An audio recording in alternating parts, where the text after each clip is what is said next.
Oke, bismillahirrahmanirrahim teman-teman. Kali ini kita akan belajar bersama bagaimana melakukan penilaian, dalam hal ini kapasitas kita adalah sebagai kepala sekolah, bagaimana kita melakukan penilaian perilaku kerja.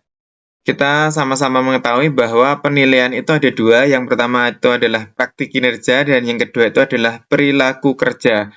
Praktik kinerja itu dilakukan pada saat observasi kepala sekolah dan perilaku kerja itu bisa dilakukan kapan saja.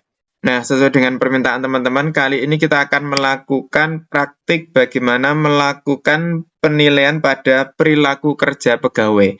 Maka langkahnya adalah seperti dalam video ini ya teman-teman. Saya ulang, ini kita dari posisi seperti ini sebagai pejabat penilai kinerja, kemudian lakukan penilaian, lantas cek penilaian, kemudian kita pilih pegawai mana yang akan kita nilai. Ini rekan kerja saya, baru satu yang saya nilai, saya akan menilai ini atas nama Ananto Aribowo. Maka kita pilih nilai di sini. Kemudian sekali lagi yang akan kita nilai adalah perilaku kerja. Kalau praktik kinerja kan sudah terlaksana itu ya, kita akan memilih perilaku kerja.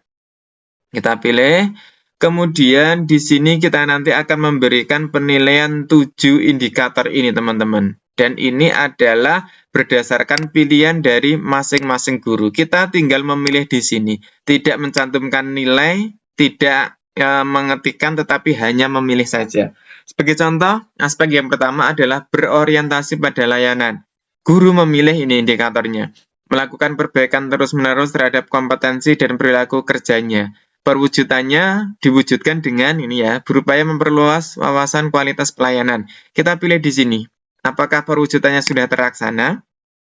Tidak melakukan upaya mempelajari, ada upaya tapi kesulitan, menunjukkan adanya perubahan perilaku, menunjukkan perilaku nyata tapi belum konsisten, atau menunjukkan perilaku nyata dan konsisten.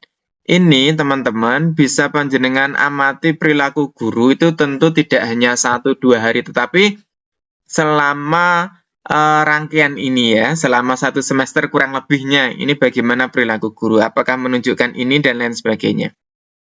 Sebagai contoh ini berupaya memperluas wawasan kualitas pelayanan. Oh ya, saya melihat teman guru saya itu sudah menunjukkan perilaku nyata, tapi belum konsisten. Oh, berarti kita pilih ini. Dampaknya seperti apa? Upayanya terlihat upaya tapi tidak berdampak. Upayanya terlihat upayanya yang berpotensi berdampak. Berdampak kecil pada kinerja atau timnya. Berdampak besar pada kinerja atau timnya. Berdampak pada kinerja satuan pendidikannya. Nah, ini monggo teman-teman silakan disesuaikan. Perilaku kerja kita, rekan kerja kita itu adakah dampaknya? Dan kalau berdampak, dampaknya itu pada siapa? Rekan kerja, satuan pendidikan, atau tim itu tadi ya, dalam skala besar atau kecil, monggo. Saya memilih yang ini sebagai contoh. Ya. Kemudian yang kedua, menghindari situasi yang menimbulkan konflik kepentingan pribadi. Ini ya, perwujudannya. Kita lihat akuntabel tadi. Bagaimana yang dilakukan? Menunjukkan perilaku yang nyata dan konsisten. Saya memilih yang ini aja, karena saya melihat pribadinya Mas Anto itu cenderung untuk tidak menimbulkan konflik gitu ya. Terus kita pilih dampaknya seperti apa, tentu pada satuan pendidikan.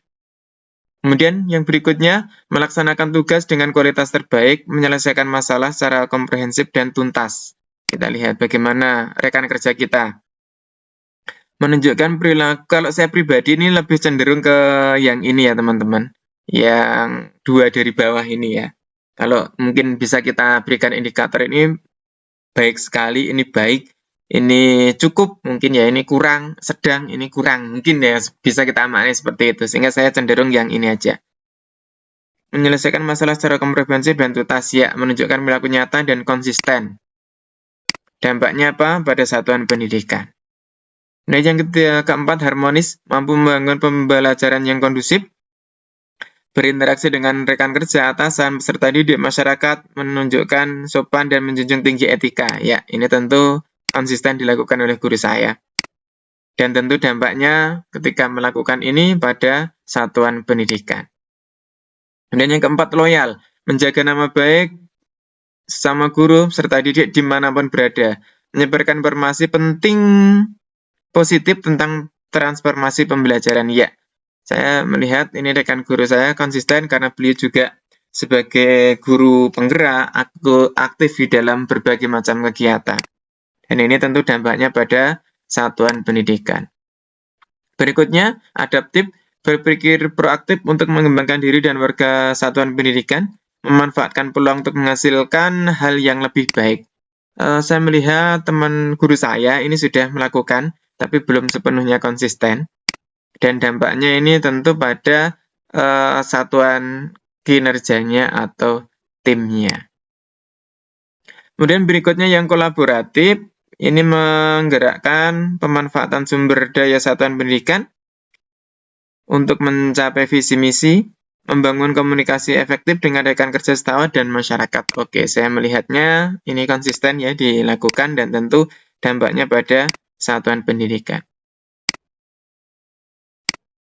Oke, kalau sudah teman-teman bisa kita cek kembali apakah ini tadi sudah oke.